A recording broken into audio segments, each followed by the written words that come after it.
about to leave, already packing. Come with me, I'm not really asking. We'll get away to a place where we don't know. What's up, guys? Welcome back to my channel. I'm Jayla Koriyan. If you're new, yes, I changed my hair. This is my signature favorite hairstyle. It's just a bob with I added some curls, some messy curls, and I just kind of mess it around. But yeah, it's really easy. It's my favorite. It's it takes no time. So that's what I'm rocking. I did my makeup. I'm about to put on my lippy, just a nude lip that I'm going to be doing. And today we are going to explore Brooklyn. I booked myself a Brooklyn food and culture tour. I have no clue what this consists of, but we're going to be walking around, exploring. I need to find my outfit, and I need it to be some comfy shoes because this tour is from 11:30 to 3:30.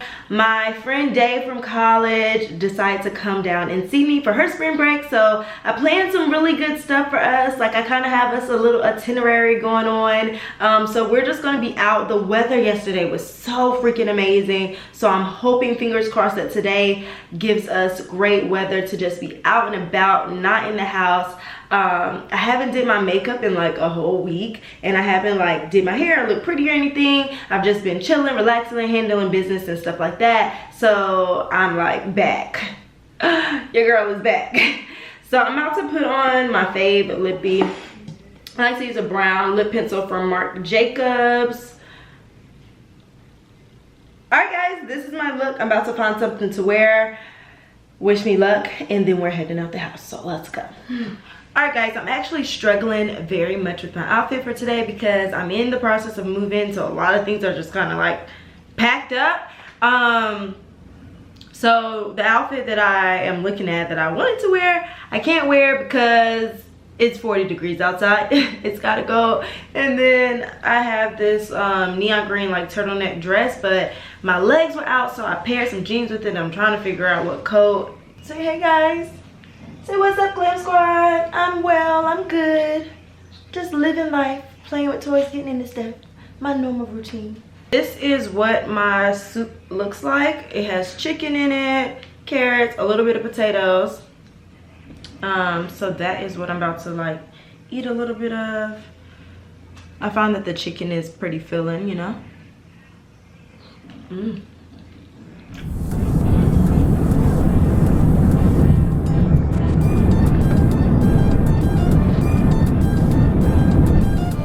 We are on our way.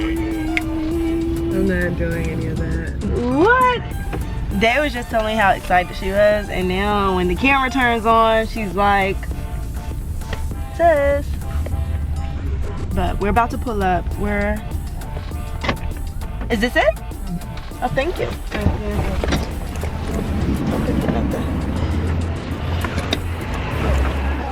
Yep.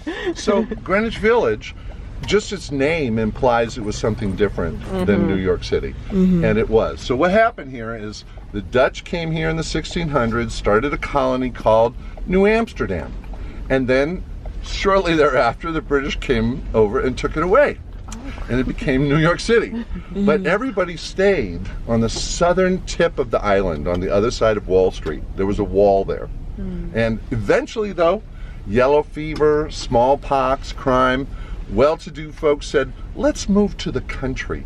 3 miles, that ought to be far enough. And so they came here and built this village. Well, these days it's just another neighborhood in New York City, and the well-to-do folks kept moving further uptown. This became an Italian neighborhood, a working class neighborhood. So that's the way immigration works here. One group moves out, another group moves in. So now, no Italians. All the Italians have moved away. Well, you might be Italian just by accident, you know. But who are the new immigrants here? Well, these people, they have something in common. They can afford to live here. I mean, it's seriously expensive. Like a 1-bedroom apartment goes for about $3,800 a month. So I don't live here, but I love coming here because it has such a great feeling. It feels so different than Midtown, you know, with all the hustle bustle and everything. And it has a charm that's still here, protected by the price a little bit maybe, but also because it's a historically designated neighborhood. So you'll see brown street signs all throughout Greenwich Village, and that's what it means. When you see brown street signs in New York, you're in a historically designated neighborhood, which means it's very difficult for developers to build. You have to go through so many hoops most people don't even try. What you can do is remodel the inside any way you want. So that's what people do down here. It could be an old tenement building, but it'll have crystal chandeliers or a swimming pool in the basement. You never know. So anyway, it's been over the years a place where people come for alternative lifestyles. You know, like the gay pride movement started here. A lot of music came out of here. Jazz and poetry, coffee houses, and then the folk music scene happened in the early 60s, and a young guy named Bob Dylan came here, and it's never been the same. You still see kids with their guitar hoping something's going to happen for them. But today the kids in this neighborhood are probably students at NYU, because it's an urban campus, and its main campus is right here in Greenwich Village. So you see them over at the park over there, Washington Square Park. That's the only open space, so it's where everybody goes for everything, and the students go there to, you know, cut class. I mean, study. Study. Right. The first thing I want to talk about is this neighborhood we just drove into. This is called NOHO, right here. And so that's north of Houston Street. And that means there's a Soho south of Houston Street. And I had people on the tour yesterday from Houston, Texas. And they were very agitated about this because it clearly says Houston on the sign, but we pronounce it Houston. You know, so, and they knew that already, but they want to know why. So I said, well, it's named after a different person, you know, not Sam Houston, George Houston. But George wasn't famous, he was just rich. That's another way to get your name on a sign. So most of the street signs in New York are green, but when you're in a historic designated neighborhood, they are brown. But there is one more color. And because it's on the tour guide test, I just thought I'd share it with you. Tour guide test. Black. So black street signs means that you're in the old Dutch colony of New Amsterdam on the other side of Wall Street. And that and a few Dutch names are about all that's left of the whole Dutch experience here. The British did a good job at scrubbing it, really. So what we're doing now is we're working our way to the Lower East Side, but a couple more of these neighborhoods you might have heard of before. We've got Nolita.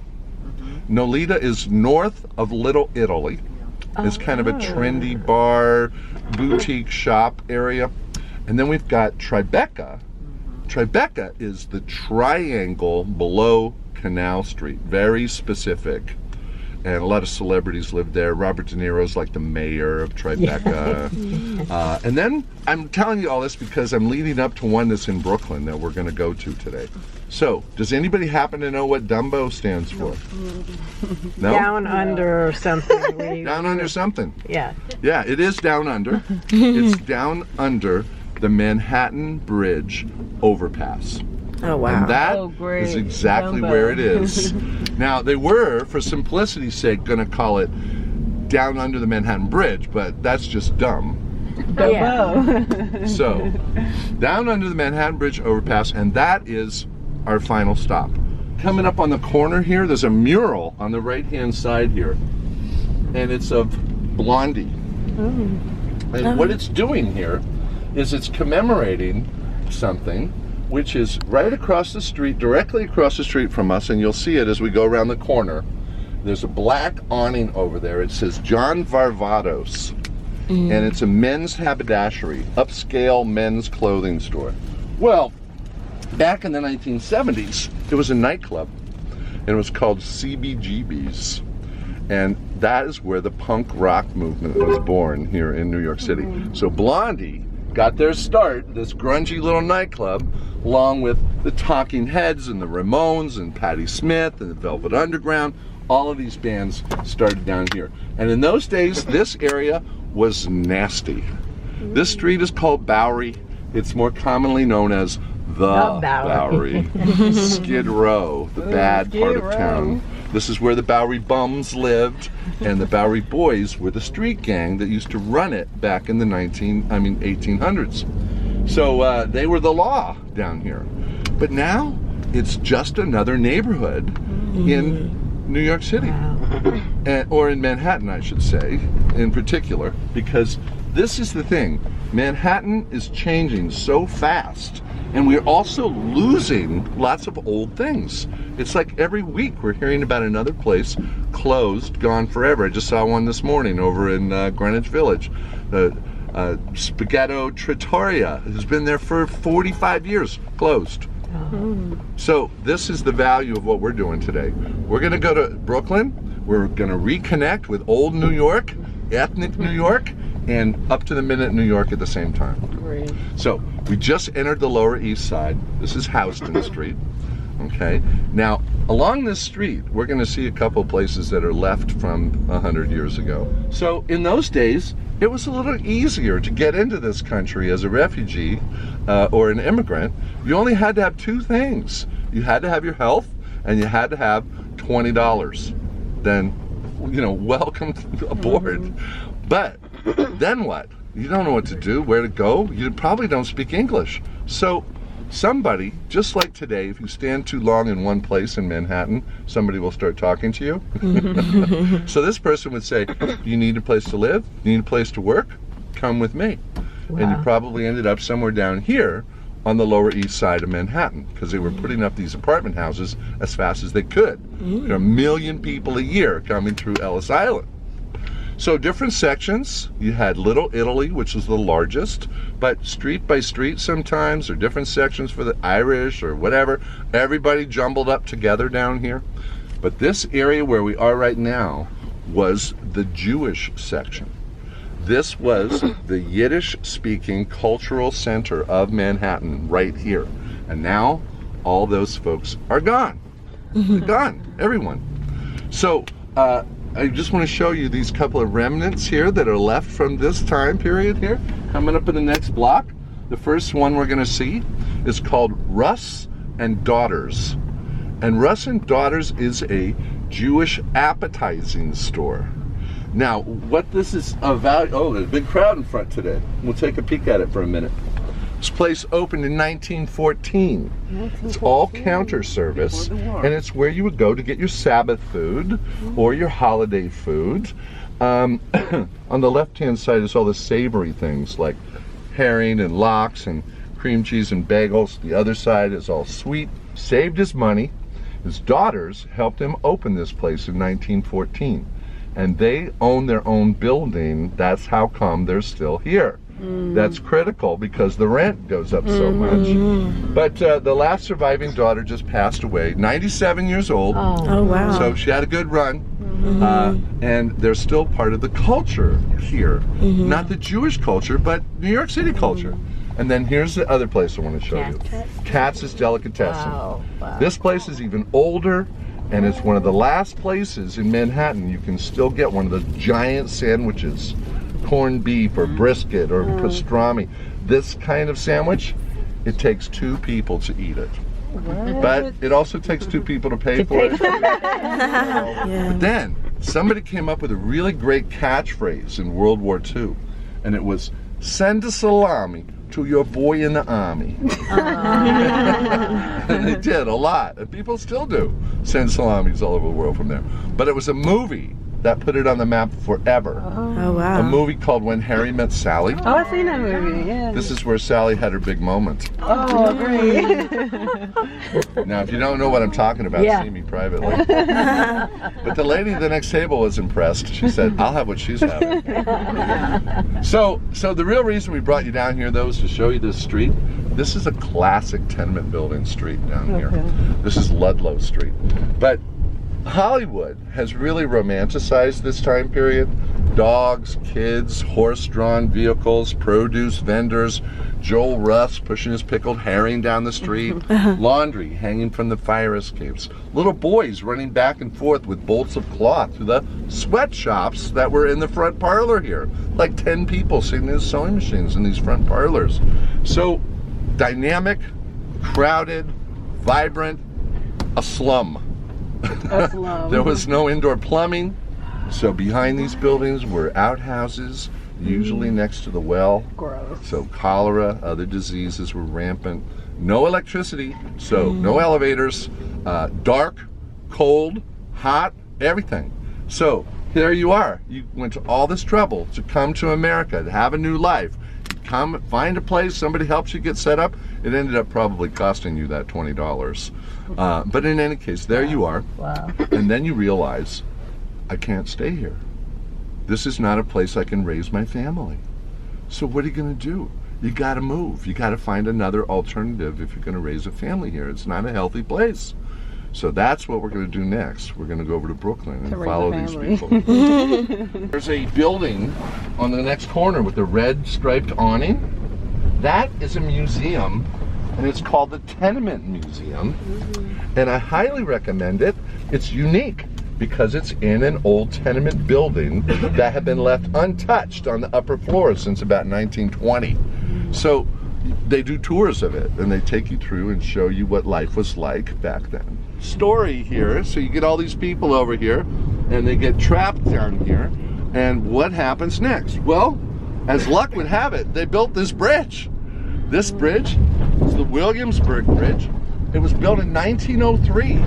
So right in the middle of this crowded time period, it acted like an escape valve for this neighborhood. You could go over to Brooklyn, find a decent place for your family to live, and still be able to commute back to work in Manhattan. And that's what they did.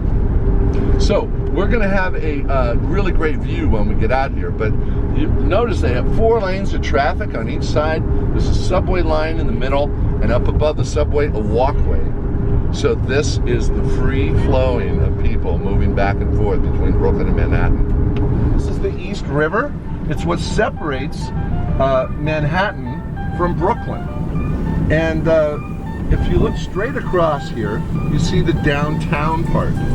This has all these high-rise buildings. Half of them were not there 5 years ago. So Brooklyn's going through a huge growth period right now.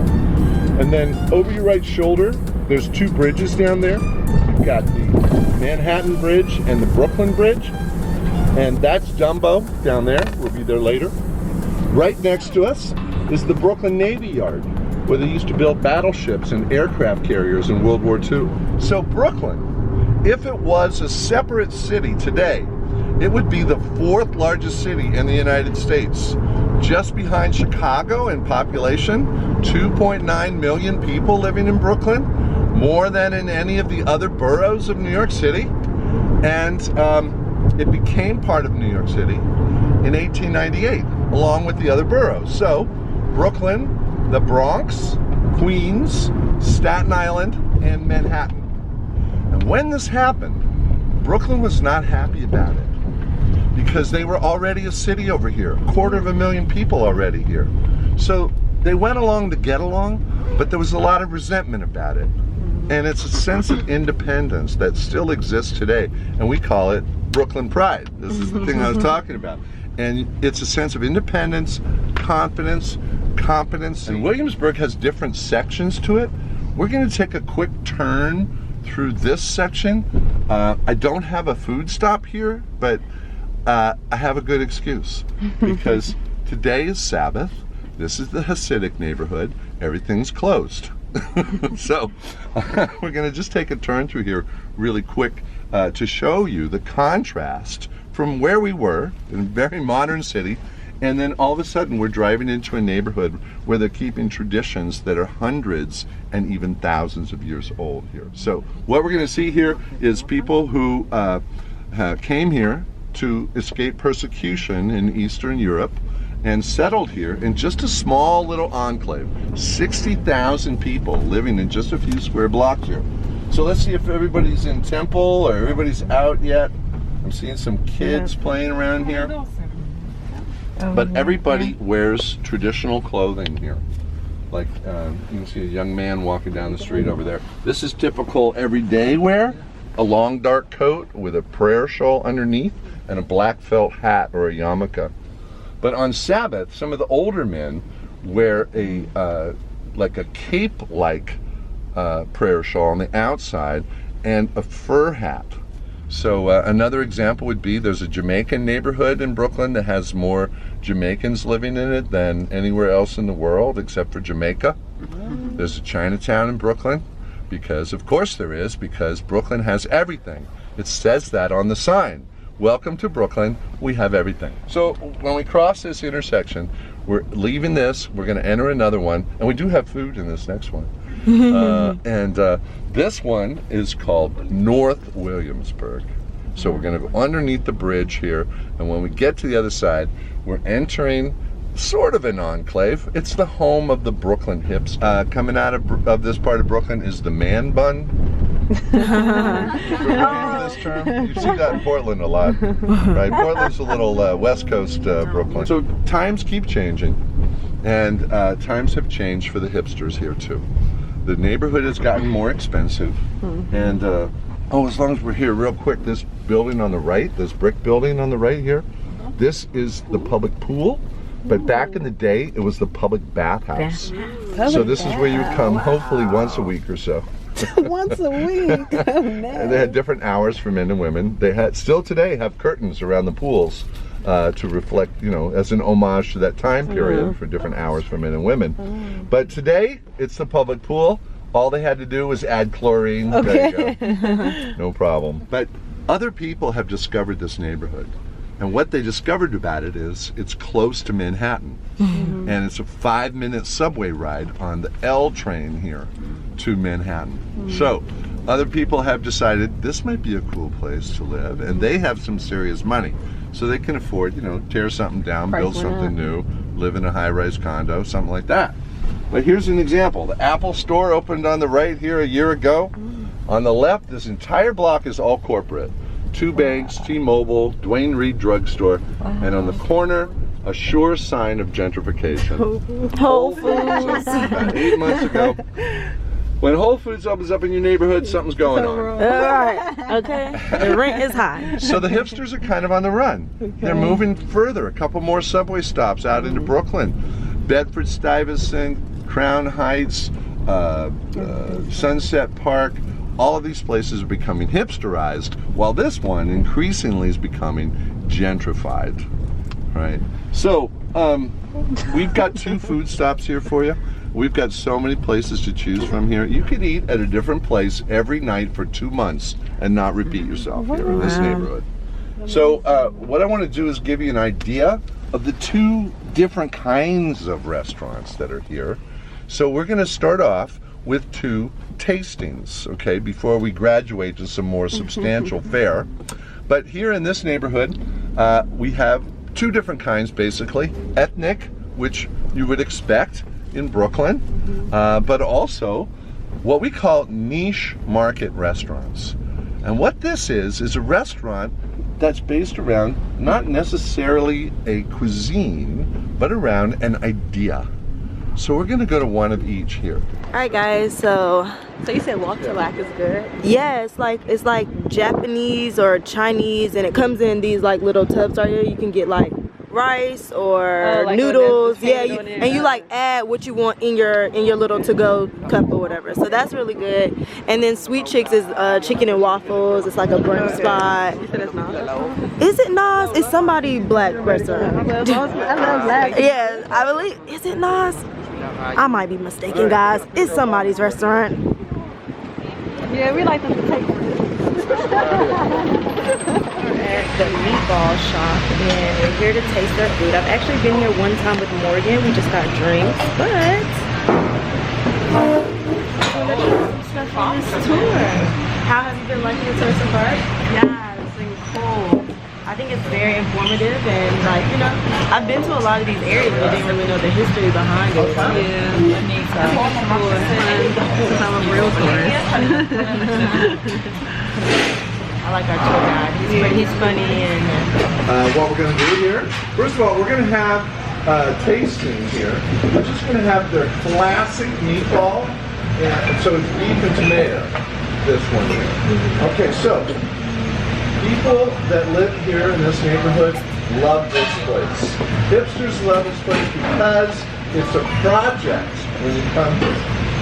Because what happened? Just got finished eating the meatball, which I think was tasty. Do you agree it was tasty? Yeah. I would come back for meatballs. I kind of think I would want spaghetti. I don't like know balls if they have usually. spaghetti. Like meatballs. Oh God. But they said they have like any type of meatball, like pizza balls, all kind of balls. They say crab balls. Crab balls. I love crab. So the meatball concept is not just meatballs, but anything in a ball, they kind of have it. So that's pretty cool. I liked it. I would come back to eat here. I've had drinks here before, and I like their drinks because they do have an actual bar right at the front. So yeah, it's open to 2 a.m. every night. So a place to get and get food. And we're about to try something else new. What's the next one that we were trying? I don't know, we're gonna try falafel. Falafel, yeah. I'm not super excited about the falafel. Me neither. I've tried one before and Yeah, the girl beside us said you have to get falafel. They're from Israel. Yeah, she said that's the best one. So I guess. Well, this one's gonna be, I don't know. yeah, really, yeah. So we're gonna try this. I'm kind of scared about this, but it smells good in here. Good. So, falafel and the tahini sauce is coming. This is that.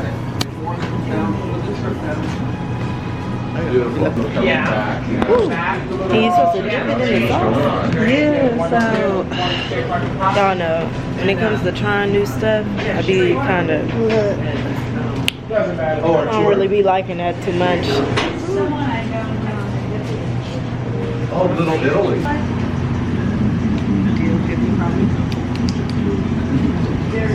Should I eat it without the sauce? I don't know what you eat it Most places, when you get falafel plates, most places, it's just lettuce, tomato, and onion, and then falafel. But here, they get hummus, baba ganoush, rice, lettuce, and then whatever else you want. Cabbage, pickles. she thinks I love it. I think it's all about people's taste buds and like what you grew up on. I find that a lot of things that I like is because I ate it when I was younger. And a lot of things when you're an adult, it's harder to like. I think it's more about taste buds. I think it's about taste buds. Because it's some shit I ain't never tried before, but like, damn, delicious. Why? I didn't eat it all the time. All right, walking back to the van, and we're going to another place. Well, this is how New York people are supposed to walk. Our crew walk a little slow, but walking back to the van. I think after this we get to have some food. I'm just so happy today isn't like this, like the wind isn't going crazy. Has a nickname, and it's Little Poland, because of the large contingent of Polish people that still live here from the immigrant period. And these days, it's getting invaded a little bit by North Williamsburg because the rent's a little cheaper down here. So they're thinking about changing the nickname to North Williamsburg. But for now, it still has a large Polish contingent. So we're going to take advantage of that. We're going to go to a Polish restaurant here. And this place has been here a long time. It's called Królewskie Jadło. And that is a terrible pronunciation. But I know what it means in English. It means King's Feast. Ooh. So we're going to have a little mini King's Feast there today. We're going to have a series of things there. Now this place has been here a long time. It looks like a scary little Polish hunting lodge, you know. Scary kings on the wall watching you eat, weapons hanging around, creaky chandeliers. But a chef recently purchased it, and what did he do? He changed the menu. That's what chefs do. But he didn't do what most chefs do and modernize the cuisine. He went old school. He put wild game back into the menu. So now there's venison and duck and goose and wild boar as well. Wild boar? Extreme. Yeah, we're gonna have to go down a little further. Yeah, like maybe behind that black car there. But we're not having any of that. I'll tell you what we are gonna have though. They're gonna have some Polish salad on the table. There'll be a beet and carrot salad, also a cucumber and coleslaw type salad. And then we're gonna have a kielbasa sausage. that comes from a butcher here in the neighborhood that's been here for over 100 years. Not the butcher. The butcher shop. But anyway, that's served with a little mashed potato. And then we're going to have a pierogi. And a pierogi is a little pocket, could have different things in it depending on where you are in Eastern Europe. This particular one, potato and cheese, classic Polish. And then for dessert, we're going to have an apple crepe. And what this is a Granny Smith apple slice in fried. This is the Polish restaurant.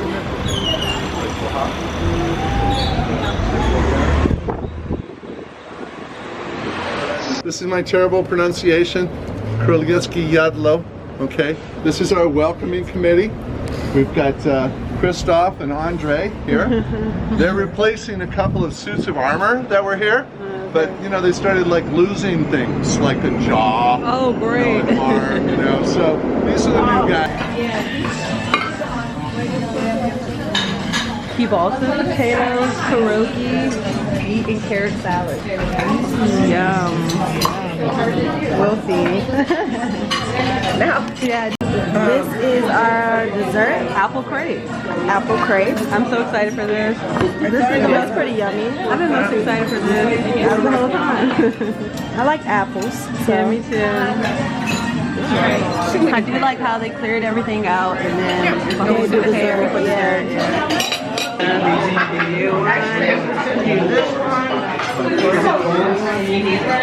Loretta, you look so cute in your hat.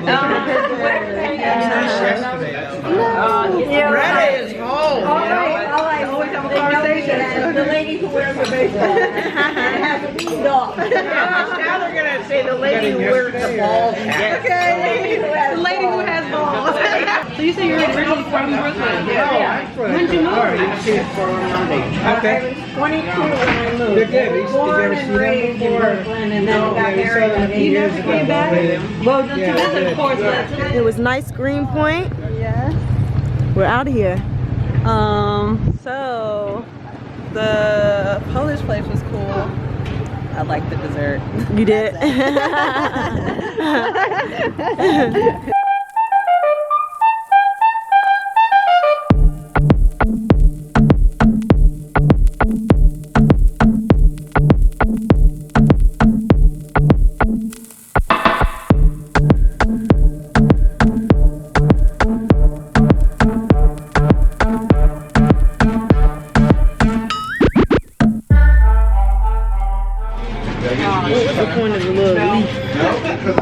Margarita pizza. It had to have the leaf on it. Margarita pizza. Can you open this one for me?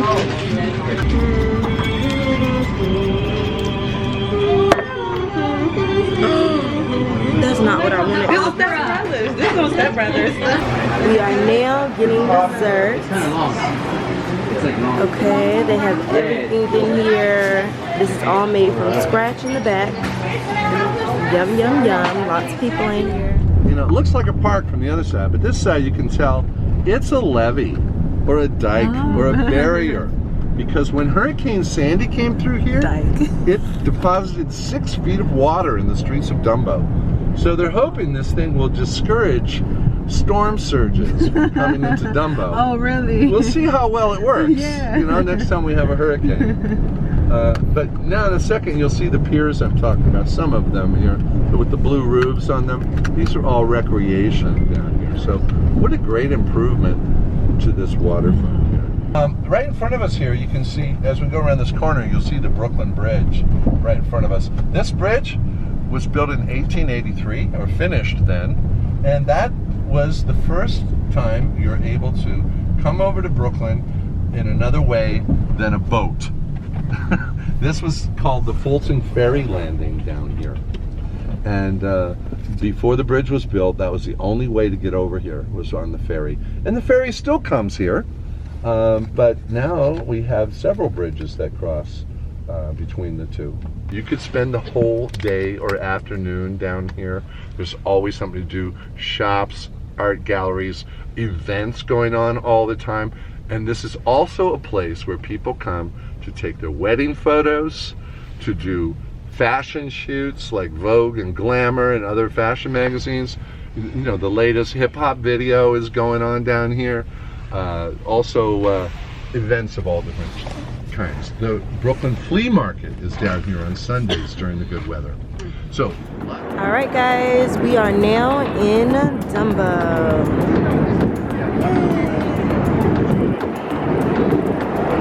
This is our tour group.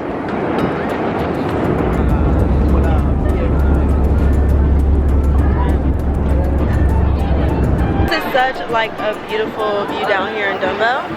And right here by the water, take pictures and stuff, so that's super cute. I'm pretty sure they have some good restaurants and stuff here, so I'm gonna try this area out. This is my first time actually being in this area, surprisingly, so I haven't been to Dumbo at all the past like year and a half that I have been living here. Guess what guys? I'm with the Betty twins. Hey Betty twins. I am at my new favorite restaurant. My new favorite bougie restaurant. So yeah, I'm about to order like a mojito, get a little Caesar salad. Craig wants Wingstop. Wingstop. Some lemon pepper wing girl. Wingstop. Wait, where's the menu? You can take them to something fancy. That don't mean they want it. Ooh, girl, they got your A1 sauce, girl. Is this A1 sauce? No, it's olive oil. Craig told me he wants strip club food. Lord.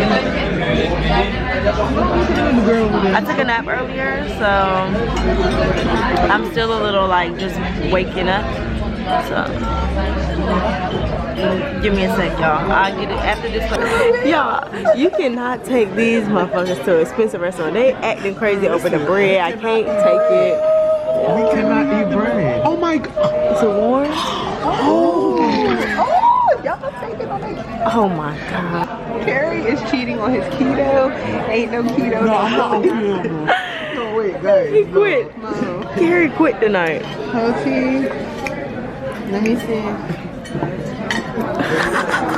This Yosha. So guys, now we're at a restaurant, a bougie restaurant, guys, and I ordered some Caesar salad. Now, mind you, I'm on keto. I'm not supposed to be eating bread. So embarrassed. Okay, but this bread is eating rich. Everybody eat the bread. Everybody eat the bread. Why I got the smallest bread? I need some calamari and shrimp just came to the table, y'all. Look, everybody quiet. I done got Craig cheated on his diet. Bitch, it's like I'm walking to my desk. I'm fucking with this bread. I was on a fake diet, but I can do what I want. I want to indulge. You've been so good on this diet. It's been 3 months. I'm so proud of you, Craigie. Eat your bread. It's been 2 months. 2 months. Eat your salad, not the bread. Go ahead, Girl, I'm Craigie. eating everything. Lick it, Craigie.